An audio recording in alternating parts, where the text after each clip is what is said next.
I'm the history guy. I have a degree in history and I love history. And if you love history too, this is the channel for you. 45 years ago today, on June 9th, 1972, a confluence of unique and extreme weather and poor city planning resulted in the costliest and deadliest flash flood in the history of the United States. And while the sheer scope of the disaster of the 1972 Black Hills flood is ample reason why we should remember the event, the lessons that were learned and attempts to prevent future such events are something of which the entire world should take note.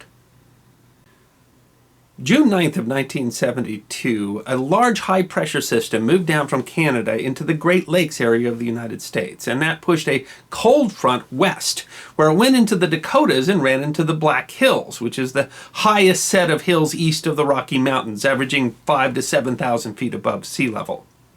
The air to the north of that cold front was very humid, and there was additional moisture coming up from Colorado, and so that created very moist conditions. The dew point, which is the measure of moisture in the atmosphere, was 10 degrees above normal for that area in June.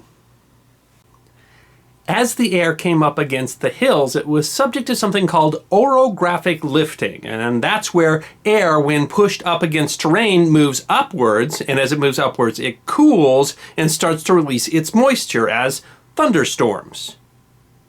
But because of the strong easterly wind and a slow wind above the hills, the storms were essentially held in place so that they were repeatedly creating thunderstorms. Over some areas of the region, as much as 15 inches of rain fell in less than 6 hours. And an average of 10 inches of rain fell in 12 hours over a 60 square mile area. And the terrain of the Black Hills contributed to flash flooding. The Black Hills have several very steep canyons, and that channels the water very, very quickly. And because of severe rainstorms the week before, the ground was saturated and couldn't absorb any of the water. Lots of tributaries, some which were normally dry, were flowing into just one waterway, and that was called Rapid Creek, which quickly swelled to more than 300 times its normal volume. Rapid Creek rose more than 12 feet in under 2 hours. The volume of water coming down Rapid Creek was more than 50,600 cubic feet per second, which was more than 10 times the previous record flood along the waterway. At points it was rising so quickly that it rose more than 3.5 feet in just 15 minutes. A dam upstream, which might have mitigated the impact, held, but most of the rain had come downstream from that dam. One of the downstream dams did collapse because the flood had put debris in its spillway, but that amount of water was actually relatively small compared to the huge amount that was coming in from all the tributaries in this unprecedented rainstorm. Rapid City in southwestern South Dakota is named after Rapid Creek and is built along its banks. Gold was discovered in the Black Hills in 1872, and Rapid City was founded in 1874 as a gateway to the gold rush area.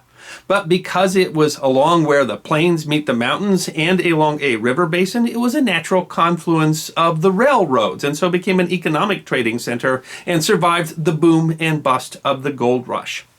It made part of its living as a tourist destination, as a gateway to the Black Hills that tourists visited, and that's an industry that increased exponentially when Mount Rushmore was carved only 20 miles away between 1927 and 1941.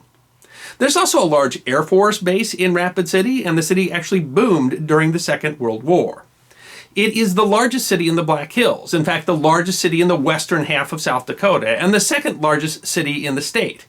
As of the 1970 census, the population of Rapid City was 40,390.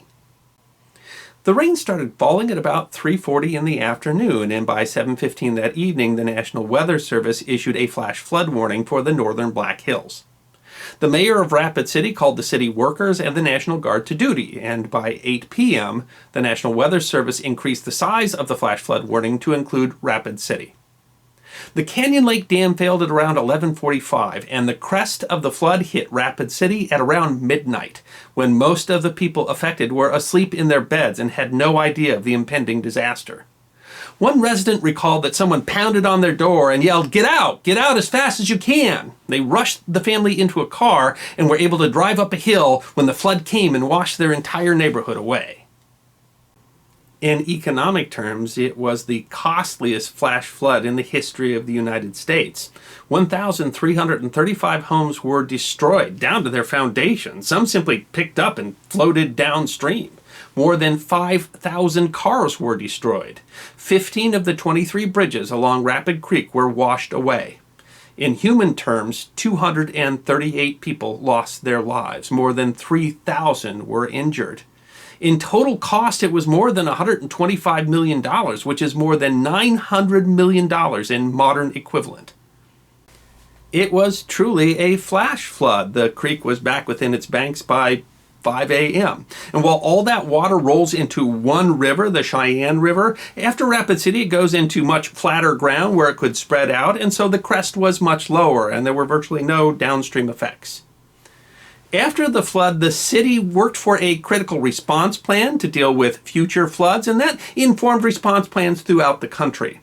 They talked about things like trying to control future floods through dams and levees, but the ground is not really conducive. It would be subject to sinkholes, and so they moved to the simple plan of not building in the floodplain. Businesses that had been in the floodplain, some they allowed to rebuild, but nothing where someone would sleep, like a hotel or a house. And they made a plan for what they called the 100-year floodplain. That is the largest flood that could be expected over a 100-year period, and have restrictions within the 100-year floodplain. For example, houses have to be built at least 1 foot above the crest of what would be expected in the 100-year flood.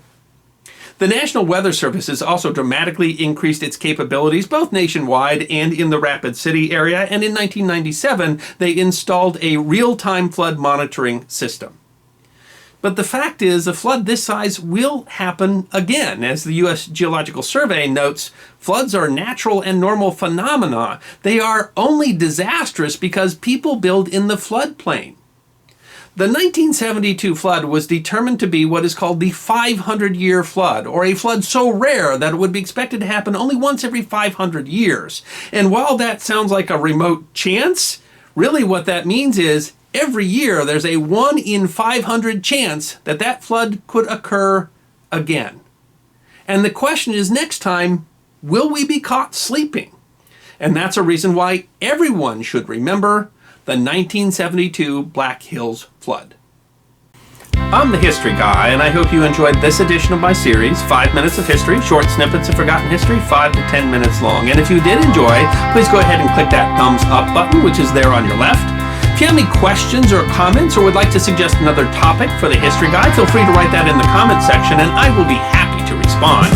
And if you'd like 5 minutes more forgotten history, all you need to do is click the subscribe button, which is there on your right.